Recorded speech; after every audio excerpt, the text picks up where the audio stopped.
tanta novedad, tanta moto diferente, ¿creéis que lo pequeño que se ha dicho José, sobre todo tú que es más, también te fijas mucho en el pilotaje, es suficiente como para decir, vamos a apostar por esto o no, vamos a ir a la moto de Marc, a la corta y seguimos con lo otro?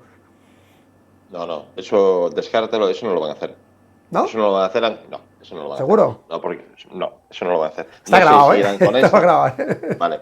No sé si seguirán con esta o con otra parecida a esta, pero con la moto de Mar, olvídate que no van a seguir. Otra cosa, mira, probar esta moto aquí también no es Ya. el circuito más indicado para probar este tipo de moto. Por ejemplo, el tema del aero, que no sé si va bien, solamente hay dos curvas donde puedes probar la aero, la 11 y la 12, ¿vale? La 11 creo que se hace a 200 y pico, que esa que da miedo, la que está al lado de la 14, de la autovía que va a Rimini. Y la siguiente. Ahí es donde puedes probar la aero, punto. O sea que eso se pasará en 5 segundos de una a la otra, ¿vale? El resto del circuito en Misano, la aero, por eso ya te dije que aquí no iba a despuntar nada la Aprilia y lo despuntó. No es solamente por los baches, que también, pero es porque aquí la efectividad del aero de la Aprilia queda anulada, ¿vale? Totalmente. Y eso es lo que te decía. Yo creo que van a seguir con este concepto de moto, ¿vale? Porque si encima hay que probar esta moto con un motor nuevo, ¿vale? Yo creo que Honda, bueno, sigo R que R, ya lo dije el año pasado. En, en, No, en claro. Ahora KTM, hablamos de eso. en KTM no cambiaron nada. O sea, en KTM cambiaron 50 chasis desde que están aquí hasta este año. 50 igual me quedo corto, ¿eh? En los últimos 7 años. Y en el momento en que cambiaron el motor, que yo comenté el año pasado, que tenía que tener un motor con un calado de encendido diferente, ¿vale? Un motor con mucho más tacto abajo, ¡hala! KTM ya apareció. O sea, no es por un chasis, no. Y Honda tiene que hacer eso también. Vale. El Edge Grip, Hero, el Edge Grip, este grip en plena inclinación, los que lo han conseguido siempre en Ducati no tenían eso, no tenían porque no se hace falta, porque en aquellos neumáticos que eran menos apoyo, Dovizioso lideraba el proyecto, frenaba un poco con el freno, giraba la moto y levantaba y abría gas, no tenía esa necesidad, pero el Edge Grip de Ducati lo pidió Lorenzo. Eso se consigue poniendo primero goma blanda, usas goma blanda porque cuando tienes esa necesidad y no tienes esa calidad de moto, pues vas a goma blanda para que la goma blanda te dé lo que no tiene la moto en sí, ¿no? Jorge Lorenzo en Ducati hizo lo mismo, goma blanda, hasta que él consiguió ir mejorando la moto para que aumentase la velocidad en paso por curva. El S-Grip es solo mecánico, parte ciclo, parte chasis, tal, o también tiene que ver ahí un poco pues el comportamiento del motor, Jero. Eh, Tú lo has dicho, y lo has dicho antes, José, el motor, la entrega sobre todo de potencia que tenga ese motor, el que el piloto pueda tener confianza a la hora de dar gas y el agarre mecánico, o sea, lo que son la parte ciclo, las suspensiones del vehículo y el chasis. En el caso de la aerodinámica hay que tenerla en cuenta a partir de unos 150, 180 kilómetros por hora. Y dependiendo de la configuración aerodinámica que lleve y dependiendo también del tipo de curva, porque incluso hay veces que puedes decir, bueno, es que esta curva se traza a 200 y pico. Sí, pero el piloto no inclina apenas. ¿Por qué? Porque es una curva bastante corta, ¿no? Es simplemente casi cortar por el interior y salir por la tangente.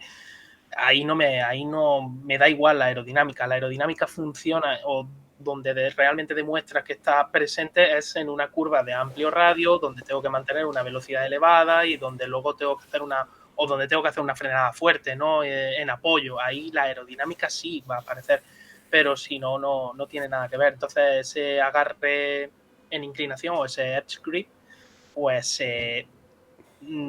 realmente yo se lo achacaría sobre todo al motor y al chasis y luego al reglaje que lleve el piloto si es adecuado y el neumático, claro, por supuesto. El neumático, ya digo, es siempre responsable del agarre, de la parte mecánica, lo que es el agarre mecánico, el neumático es el gran responsable y tu diseño tiene que estar orientado y los reglajes a sacar el máximo partido del neumático, siempre. José, Edge Grip, Ducati este año, hablamos lo mismo, pero añado que Ducati este año, la moto de Pecco, la 23, ha mejorado en eso. O sea, aún el año pasado se quejaba de eso Pecco, que en el centro de la curva no tenía el mismo giro que tenía la Yamaha de Quartararo, que la Yamaha Quartararo era la moto que tenía, bueno, cuando estaba bien, ahora porque el motor lo han destrozado, pero cuando esta moto estaba con su motor que lo tocaba para lo que era esa moto, tenía un punto central en medio de curva brutal y Ducati no lo tenía. O sea, Ducati aún en eso ha estado trabajando. O sea, Ducati lleva desde el 20, digamos, con estos nuevos neumáticos, para no tirar tanto atrás en la historia, en el histórico, pero a partir del neumático 20 es cuando se evolucionan estas motos. Para este neumático, yo creo que la evolución nace en el 20, partimos de cero en el 20, pero Ducati, estamos en el 23 y sigue pidiendo más edge grip. O sea, la moto de Marc baja de la caja y también se quejan del edge grip. ¿Tú qué piensas? Que la necesidad de un piloto fino, porque yo hoy estaba hablando con gente del paddock que me decía, no, eso se necesita mucha sensibilidad para transmitirle al ingeniero que lo que necesitas para conseguir ese edge grip. Ese edge grip no es una cosa que un motor Big Bang lo pides y llega y vale, haces el cálculo, pero un edge grip es diferente. Un edge grip se consigue con horas, con kilómetros, con subo, bajo, clic, clac. O sea, se toca toda la moto para conseguir ese edge grip, ¿vale? O sea, se quejan de edge grip, pero el edge grip, te repito, parece que no cae del cielo. ¿Tú qué opinas, José? A ver, opino que, vamos a ver, Lorenzo lo primero que pidió en Ducati es un motor menos brusco en el primer toque de gas, que eso es muy importante, ¿vale? Y sobre todo cuando eres un piloto fino, que es lo que tienes que hacer si al final lo que necesitas es paso por curva, ¿vale? Porque en cuanto metes la moto, si abres y de repente te suelta 100 caballos de golpe, evidentemente esa trazada ya la jodiste, ¿vale? Entonces, pero con respecto a lo que tú dices, ahí hay otro factor que es importante, ¿vale? El piloto, ¿vale? O sea, hay pilotos que Pecco es uno de ellos, del modo que pilota, y ¿cómo se llama? El de Valentín, hombre, el Bezzecchi. Es diferente, son pilotos diferentes, ¿vale? Por ejemplo, si os fijáis, todo el mundo dice lo bien que frena Pecco. Cuando dicen lo bien que frena Pecco, hay mucha gente, el otro día me lo preguntaban a mí, que significa que, o sea, para la gente, porque eso es como se traslada en la tele y en muchos medios, ¿vale? Quiere decir que un tío que frena bien es un tío que frena lo más tarde posible, ¿vale? Y eso no es así, ¿vale? O sea, Pecco es de los que primero frenan, de todos. De los de adelante es el que primero toca la leva. Pero Pecco toca la leva y sigue dejando correr la moto, ¿vale? Y Bezzecchi, por ejemplo, frena después, pero frena más estilo Marc, ¿vale? Más estilo hasta un poco más y ¡paf! Entonces, evidentemente, la moto se descoloca y es grip. O sea, todo lo que ha hecho el ingeniero a tomar por culo. Porque encima vas a llegar y le vas a decir que las sensaciones son malas, ¿vale? Entonces, eso no es solamente la moto y la puesta a punto. Es cómo se lleva la moto. Yo el otro día, vimos todos dos KTMs, una que iba dulce como si fuera, la Yamaha de Lorenzo, ¿vale? Y otra iba derrapando y pegando. Y las dos estaban haciendo los mismos tiempos, ¿vale? Por lo tanto, no es solamente eso. Las manos en una moto, gracias, afortunadamente, todavía tienen mucho que decir. Y Pecco cada vez, incluso el otro día, o sea, es una delicia verle, sobre todo cómo frena y cómo gira, ¿vale? Porque, mira, cuando estaba con Espargaró en Montmeló, o sea, tú veías a Pecco frenar antes que Espargaró, pero muchísimo antes. Y Espargaró frenaba después, pero después los dos con el freno pillado, Pecco se iba, ¿vale? El tío es tan fino que frena muchísimo antes, pero aproxima las pastillas, ¿vale? Entonces, lo que haces con eso, haces que el carbono entre en su temperatura ideal muy rápido, no le pegas una hostia y ¡pum! ¿Vale? Entonces, tiene un tacto exquisito haciendo eso, ¿vale? O sea, frena antes, pero deja correr la moto con el freno. Y hay gente ya que... Fíjate, eso no he fijado, mira, eso no he fijado. Sí. Yo sé que Pues frena muy bien. Sí, lo muy justo bien, para no parar la moto, es la combinación exacto. freno y no parar la moto, es como Exacto. perfecto casi. Entonces, aparte, ves que la moto nunca amorra, la moto de Pecco nunca hace cosas raras, la de Bezzecchi sí, son motos iguales, o semejantes. Sí, pero eso uno frena como frenaba Bastianini, que también frenaba bastante así, y Pecco no. Pecco eso para mí es el mejor con diferencia, ahora mismo. Ahí, en ese apartado, el mejor con diferencia. Vale, Jero, tú, no sé si tú te fijas un poco en los pilotos o no, pero sí que hay pilotos que los ves, como ha dicho José, ¿no? Ha dicho varios, ¿no? Que, pues, Pecco, bueno, Lorenzo, que sí que los ves y tienen una delicadeza, un tacto con la moto. Y luego ves a otros, pues, bueno, pues yo qué sé, los más agresivos. Marc era de los agresivos, Lorenzo era de los finos, Pedrosa era de los finos. Entonces, claro, cuando tú tienes este reto técnico, ¿no? Porque ahora mismo quiero que la gente entienda que una moto, antiguamente, el setup se conseguía mucho más fácil que ahora. Ahora es una especie de locura. El incremento de reproducción de la pelea con el setup ha variado mucho en estos últimos años debido a este tipo de moto que se está construyendo. Entonces, la pelea que un piloto tiene que tener, o el conocimiento, o la paciencia tiene que tener, o entender lo que tiene, es bastante importante. Digo porque Marc antes, con los otros neumáticos, él, su moto lo ponía a punto, ¡pam!, en dos minutos. Porque claro, lo que él necesitaba era muy básico, él ya se lo daba y era un tío que siempre, su moto, puesta a punto para cada circuito, casi siempre, alguna vez no, Sepan 15 por ejemplo no, pero normalmente él, su setup, hacía así en el FP1 y lo tenía. Y hacía algo que era espectacular, que ahora se nos ha olvidado, bueno, a mí no, pero Marc Márquez en el año 16 al 19, cuando llegaron estos neumáticos, toda la parrilla estaba probando los neumáticos, el medio, tal. Él en el primer FP1, casi siempre, probaba el blando, el medio, el duro, y te hacía la moto, te ponía la moto a punto para los tres. Era alucinante. Marc Márquez llegó al final, a los últimos años, a correr con el medio, que le daba igual, porque su moto iba bien con todo, y le iba bien con todo, incluso con Honda, chasis. Pero claro, hemos pasado de eso a una situación en la que ahora no me va bien nada, ¿sabes? Entonces, claro, cuando tú ves el conjunto moto, que decíamos antes, ¿no?, los tres factores, yo te he puesto el cuarto, pues el cuarto, pues claro, el piloto, cómo se mueve y tal.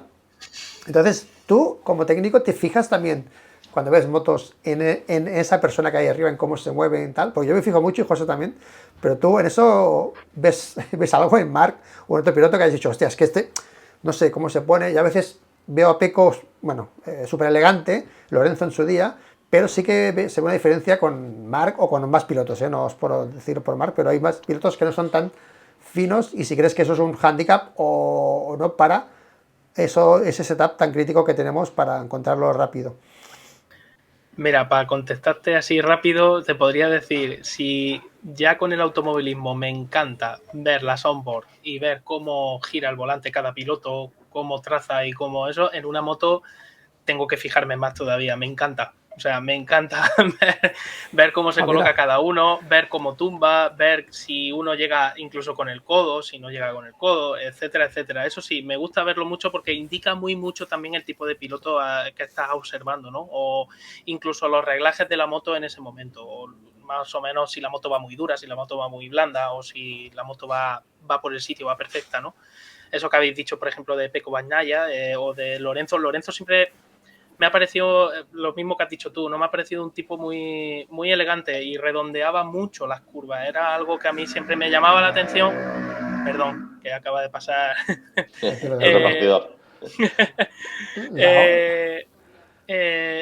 Y me llamaba la atención porque era un contraste brutal con Marc Márquez. Marc Márquez era el piloto, creo que tú lo has llamado muchas veces, que me gustaba mucho el piloto rodeo, ¿no? Creo que decías, ¿no? Que era bueno, el estilo, el rodeo, yo puse el rodeo, que me acuerdo que lo empecé a decir aquí en el canal, y luego se fue diciendo en los, incluso en Dazón, el estilo rodeo, ¿no? Que es coger el caballo, bueno, eso de los americanos con los caballos aquellos, ¿no? El rodeo, ¿no? Sí, es algo que siempre me ha llamado la atención porque además era efectivo, o sea, quiero decir, o al menos en ese momento era efectivo. Va un poco, en las motos entiendo que es diferente, eso sí es verdad que ahí desconozco un poco más y me guío más por la intuición, pero en la Fórmula 1 eso sería un estilo totalmente contraproducente porque terminarías con los neumáticos quemados en 5 o 6 vueltas y al final no podrías hacer absolutamente nada. Pero en una moto entiendo que en aquella época y con ese tipo de motos y con el tipo de neumático que llevaban, sí se podía hacer eso. Y entonces Marc ahí la verdad es que era espectacular observarlo con un... Parecía que iba montado en un potro salvaje y que era el único que era capaz de ir en ese límite. Un poco como Casey Stoner, también me gustaba mucho esa agresividad, ese ir en el alambre, ¿no? Que decía, Valentino también le he visto un poco ese pilotaje y también le he visto otro pilotaje mucho más suave, ¿no? Cuando estaba en Yamaha. Pero en el caso de Stoner, de Mark, me gustaba mucho verlo, era muy vistoso. Pero entiendo que, claro, que si cambias el neumático, ahora tienes mucho más apoyo lateral, aparece la aerodinámica, etcétera, pues eso ya no puedes hacerlo así. Eso ya tienes que cambiarlo y tienes que buscar otro tipo de reglaje que te permita seguir yendo rápido, pero no puedes dar rienda suelta, ¿no?, a esa agresividad. Entonces, sí, claro, si me preguntas si me fijo, por supuesto que me fijo y me fijo muchísimo. Ya digo, me fijo en los de los coches, que es menos espectacular, que simplemente ves el volante simplemente y sí, estás observando si va al límite o no va al límite, nada más que viendo girar el volante. En una moto es mucho más bonito incluso porque lo estás viendo de cuerpo entero, estás viendo perfectamente dónde coloca la rodilla, dónde coloca el cuerpo, cómo lo saca, cómo juega, ¿no?, con la moto. Sí, mira, tú fíjate una cosa. Por ejemplo, oye, ¿cómo se llamaba el francés este que ganó un montón de rallies? Que es buenísimo, tío. No me viene ahora. Sebastián Loeb. Sí, Loeb. Tú te das cuenta, Loeb, por ejemplo, no cambió de categoría, simplemente cambiando de trazado. Loeb era un puto crack en los rallies, ¿vale? En un turismos, ¿vale? Va a circuito con turismos, no con un Fórmula 1, Sí. con un turismo. Sin embargo, un circuito no es efectivo. ¿Por qué? Por lo mismo que estamos diciendo. Ya le cambiaron todo. Realmente lo que cambiaron fue el agarre y el tipo de trazados. Un circuito tiene un grip bestial siempre, incluso los circuitos que nos quejamos de grip. Comparado con la calle, es brutal, ¿vale? Y en los rallies se corre en calles, bueno, en calles malas, en todos lados. En calles, en pistas eso, y tú verás. Sí, exacto. Entonces, incluso él no cambió quiero decir, no, es que corría con turismos y se pasó a la Fórmula 1. No. Corría con turismos y siguió corriendo con turismos. Lo único que cambiaron ahí es el tipo de trazado y el grip, básicamente. Y en uno es súper competitivo y en el otro no se comía una mierda. Claro.